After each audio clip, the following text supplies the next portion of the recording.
Les retrouvailles entre la France et le Sénégal après 2002, l'Algérie face à l'Argentine, le Brésil face au Maroc. Bref, j'ai qu'un mot à dire, vivement, parce que cette Coupe du Monde va être exceptionnelle.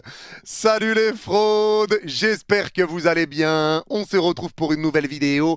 Et nouvelle vidéo, réaction au tirage des phases de poule de la Coupe du Monde 2026. Ça y est, on connaît maintenant les groupes, on connaît les matchs auxquels on va avoir droit.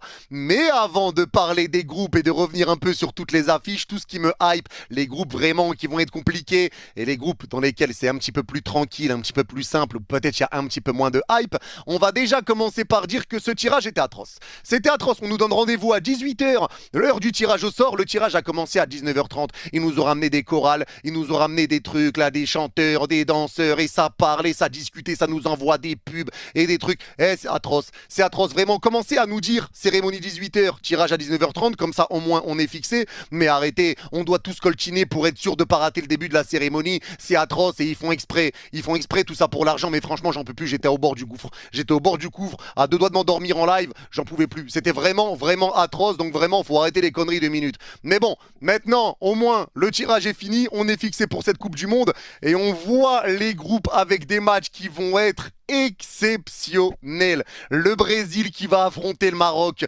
la Côte d'Ivoire qui va affronter l'Allemagne et l'Équateur, la Tunisie avec le Japon et les Pays-Bas, la Belgique avec l'Égypte, l'Iran, la Nouvelle-Zélande, l'Espagne qui a un groupe très relevé, le fameux France, Sénégal, Norvège, ça va être incroyable, l'Algérie avec l'Argentine et l'Autriche, et c'est important de parler de ce match-là, puisque l'Autriche, ça va être une retrouvaille aussi, puisqu'on rappelle qu'en 82, l'Autriche avait triché avec l'Allemagne, l'Autriche qui triche, en même temps, c'est pas étonnant, mais l'Autriche qui avait triché avec l'Allemagne pour justement éliminer l'Algérie en 82. On n'oublie pas, on avait battu l'Allemagne. Et après, ils ont fait match nul, match arrangé 0-0 pour nous éliminer.